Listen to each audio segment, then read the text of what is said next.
Assalamualaikum warahmatullahi wabarakatuh. Nama saya Trilia Bonasari dari kelas IP3C NIM 105641111019 dari kelas IP3C Prodi Ilmu Pemerintahan. Apa itu e-government? E-government berasal dari bahasa Inggris electronic government. E-government adalah suatu upaya dari pemerintah dalam mengembangkan penyelenggaraan pelayanan pemerintahan yang berbasis elektronik dengan memanfaatkan teknologi informasi. E-government mencakup berbagai hal yang berurusan dengan pemerintah. Dengan adanya pelayanan ini diharapkan pelayanan terhadap masyarakat bisa lebih optimal lagi. Untuk aplikasi e-government bisa digunakan untuk legislatif, yudikatif, dan administrasi publik. Model-model e-government yang ke satu itu government to citizen atau government to customer G2C. Government to citizen adalah penyampaian informasi pelayanan publik oleh pemerintah kepada masyarakat dengan menggunakan teknologi informasi. G2C memungkinkan masyarakat untuk bertukar informasi dan melakukan komunikasi antar masyarakat dan pemerintah. G2C ini memiliki tujuan agar lebih mendekatkan diri kepada semua lapisan masyarakat saat ini. G2C paling banyak ditemui.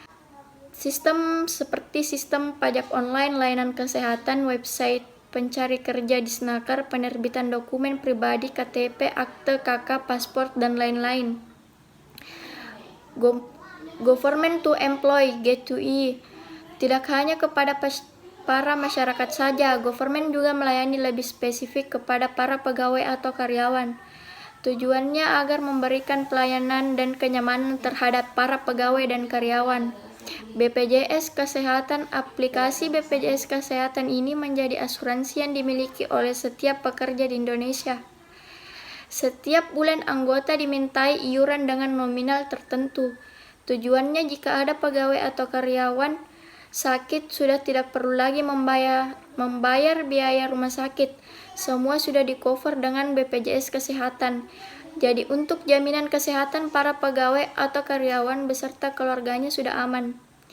BPJS Ketenagakerjaan. Aplikasi BPJS Ketenagakerjaan ini memberikan fasilitas kepada semua anggota untuk jaminan hari tua. Setiap bulannya per anggota dimintai potongan iuran beberapa persen dari gaji pokok. Nantinya saldo yang terkumpul dalam akun BPJS Ketenagakerjaan dan akan diakumulasikan sehingga bisa diambil setelah tidak bekerja atau pensiun.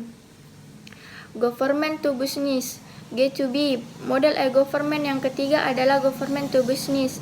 Pemerintah sudah selayaknya membuat lingkungan bisnis yang kondusif dalam suatu negara agar para pelaku industri bisa aman dan nyaman dalam menjalankan bisnis mereka.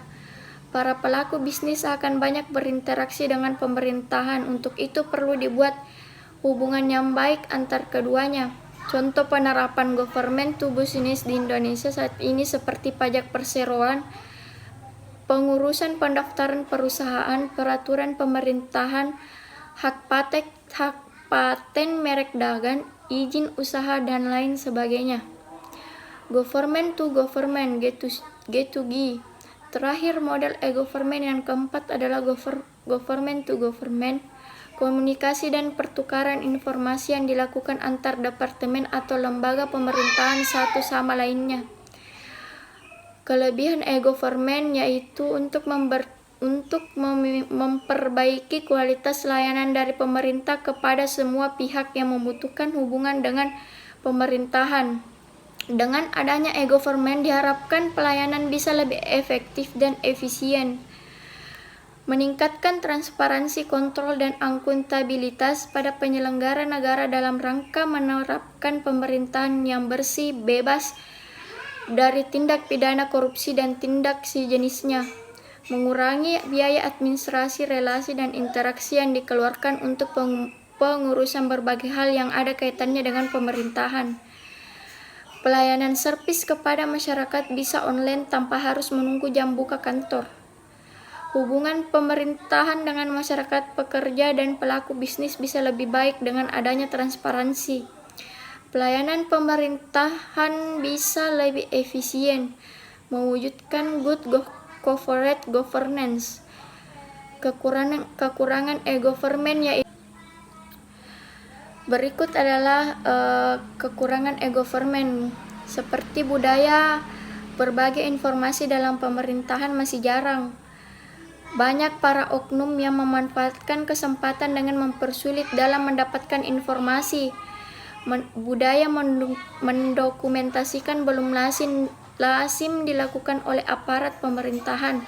Padahal untuk serba online, sekarang ini semua dokumentasi sudah berbentuk digital, bukan lagi berbentuk fisik yang memakan banyak ruang. Kurangnya sumber daya manusia yang handal dalam pemerintahan sehingga penggunaan teknologi informasi kurang maksimal. Tempat akses informasi yang terbatas sehingga masyarakat tidak tahu dengan adanya e-government.